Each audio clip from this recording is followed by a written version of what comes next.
मोती। सौराष्ट्र के एक छोटे से गांव में एक अनपढ़ किसान रहता था। उसके पास गुजारे के लिए बस थोड़ी सी जमीन थी। एक बार भयंकर बरसात हुई जिसमें उसका एक बैल मर गया। दुखी होकर वह अपने दोस्तों और सेठों के पास पैसे मांगने गया, लेकिन किसी ने उसकी सहायता नहीं की। फसल बोने का मौसम प्रारंभ हो गया था। किसानों के मन खुशी से झूम उठे थे और सबने फसल बोनी शुरू कर दी। लेकिन वह किसान क्या करता? उसके पास बैल नहीं थे। वह दुखी रहने लगा। तब उसकी पत्नी ने कहा, स्वामी, बुवाई तो ठीक समय में होनी चाहिए, इसलिए हल की एक तरफ बैल और दूसरी तरफ मैं खड़ी हो जाती हूँ। किसान अपनी पत्नी की बात सुनकर बहुत दुखी हुआ, लेकिन और कोई रास्ता नजर न आता देख वह अपनी पत्नी की बात मानकर सीधे खेत में जा पहुंचा और हल में एक ओर बैल को और दूसरी ओर अपनी पत्नी को लगाकर खेत में हल चलाने लगा। किसान जल्दी जल्दी बुवाई करने की उतावली में हल चला रहा था। उसकी पत्नी बेहद थक चुकी थी, लेकिन उसे इस बात की कोई चिंता नहीं थी। संयोग से उसी समय वहां का राजा उधर से गुजर रहा था। उसने यह दृश्य देखा तो उसका मन भर आया। वह किसान से बोला, भाई, बैल के स्थान पर तुम अपनी पत्नी को लगाकर उचित नहीं कर रहे हो। तुम इसे छोड़ दो, इतने निर्दयी मत बनो। किसान राजा को पहचानता नहीं था। वह बोला, आया है बड़ा दया दिखाने वाला। क्या तुझे पता नहीं कि यह बुवाई का मौसम है? अगर अब बीज ना बो सका तो खाऊंगा क्या? बैल खरीदने के लिए मुझे किसी ने पैसे नहीं दिए। राजा ने किसान की बात सुनकर कहा, तुम्हें बैल की जरूरत है? मैं अभी नया बैल मंगवाता हूं। यह कहकर उसने अपने आदमी को बैल लाने भेज दिया, परंतु किसान एक क्षण भी रुकने को तैयार नहीं था। यह देखकर राजा ने कहा, अरे भले आदमी, कुछ देर तो रुक जाओ, अभी बैल आ जाता है। किसान गुस्से में बोला, बड़ी दया आ रही है तो तुम ही क्यों नहीं हल में दूसरी ओर लग जाते? राजा ने तुरंत यह बात मान ली और वह हल में लगकर चक्कर काटने लगा। एक दो घेरा देने के बाद ही नया बैल आ गया। किसान ने राजा को मुक्त कर दिया। राजा हंसते हुए वहां से चला गया। कुछ दिनों बाद खेतों में चारों तरफ हरियाली ही हरियाली छा गई, लेकिन जहां जहां राजा के पैर पड़े थे वहां एक भी पत्ती नहीं उगी। किसान बड़ा दुखी हुआ। बोला, जरूर कोई पापी रहा होगा। किसान ने घर जाने से पहले जहां जहां राजा के चरण पड़े थे वहां की जमीन खोद डाली।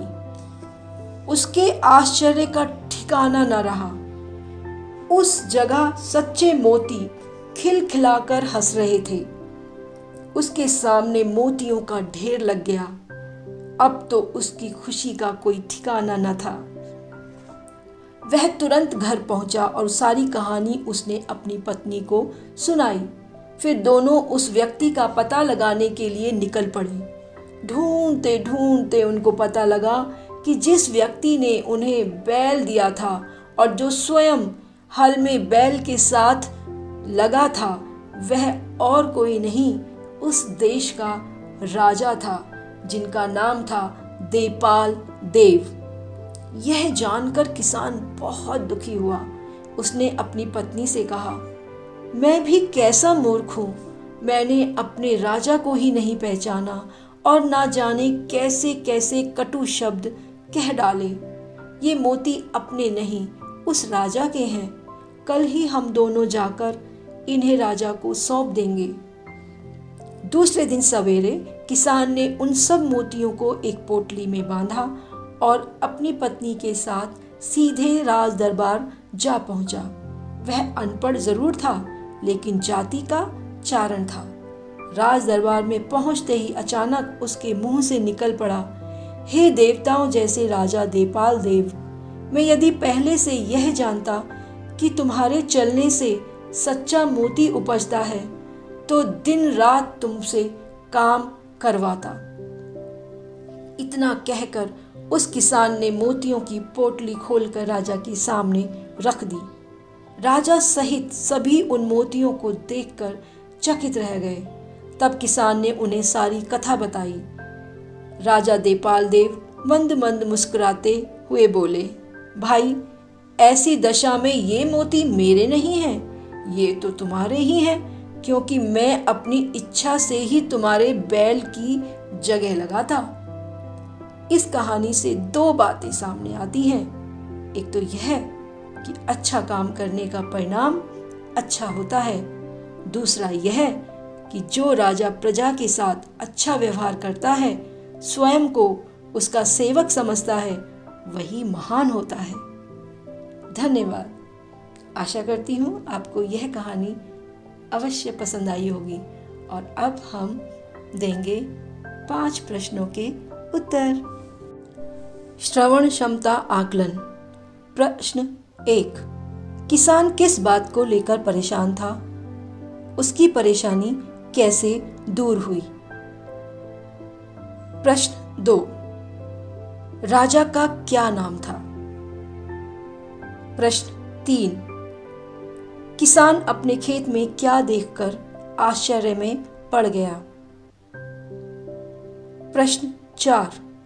किसान तथा उसकी पत्नी मोतियों की पोटली लेकर राजा के पास क्यों गए थे? प्रश्न 5। इस कहानी से हमें क्या शिक्षा मिलती है? आशा करती हूँ आपको यह कहानी पसंद आई होगी और साथ में आपका अभ्यास भी हुआ होगा। तो यही होता है, कहानी के माध्यम से खेल खेल में हम बहुत कुछ सीख सकते हैं और बच्चों को सिखा सकते हैं। तो मेरे चैनल को सब्सक्राइब करें और इस वीडियो को लाइक करें। धन्यवाद। फिर मिलेंगे एक नए वीडियो के साथ।